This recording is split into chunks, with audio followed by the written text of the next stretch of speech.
Message from the governor. The clerk will read. Mr. Speaker, Just a moment for the clerk will suspend. For what purpose does the gentleman from Harnett, Representative Lewis, rise? Mr. Speaker, I rise to a constitutional point of order under the North Carolina Constitution. The gentleman has the floor to speak to the same. Mr. Speaker, the governor's attempt to call us into special session is unconstitutional under Article 3, Section 5, Subsection 7 of the North Carolina Constitution. Accordingly, I would like to be recognized to assert a protest under Article 2, Section 18 of the North Carolina Constitution. The gentleman is recognized.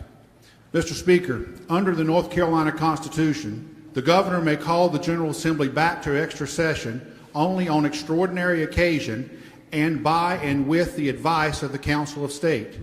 The extra session the governor is attempting to call in his proclamation is not a valid call and is unconstitutional for numerous reasons.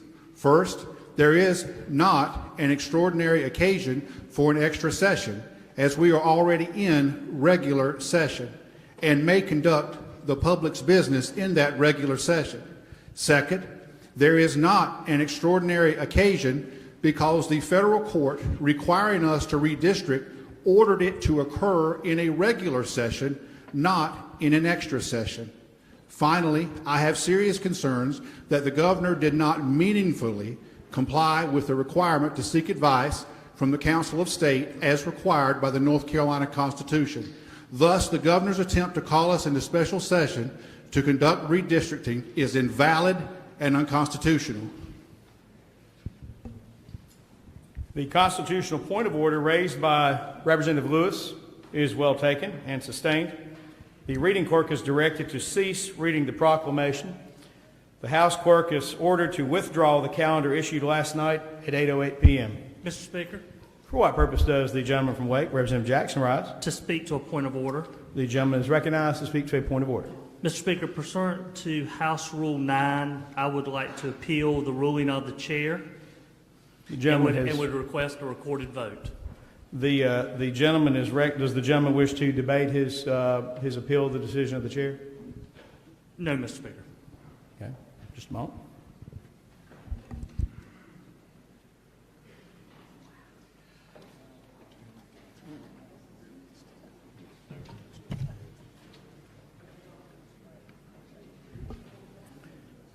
The gentleman from Wake, Representative Jackson, has entered a notice of the appeal of the decision concerning the point of order raised by Representative Lewis.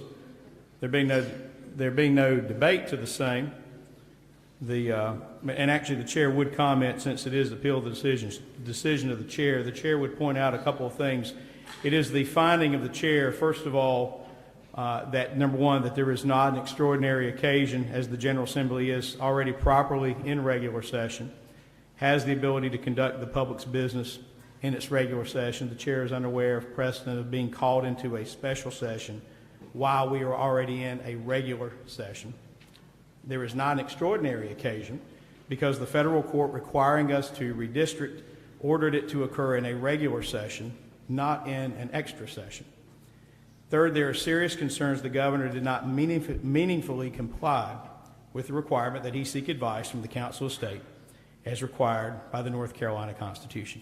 However, the gentleman is certainly within his rights to appeal the decision of the chair. Gentlemen, desiring no further debate, the question will be put to the body.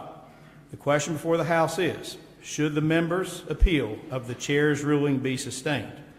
All those in favor of the members' appeal will vote aye. All those opposed to the appeal will vote no. The clerk will open the vote.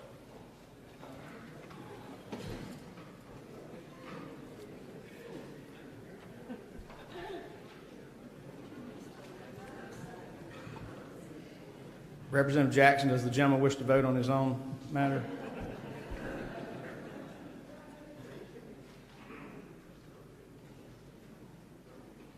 The clerk will lock the machine and record the vote.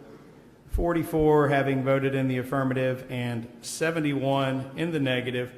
The gentleman's motion to appeal fails. The decision of the chair stands.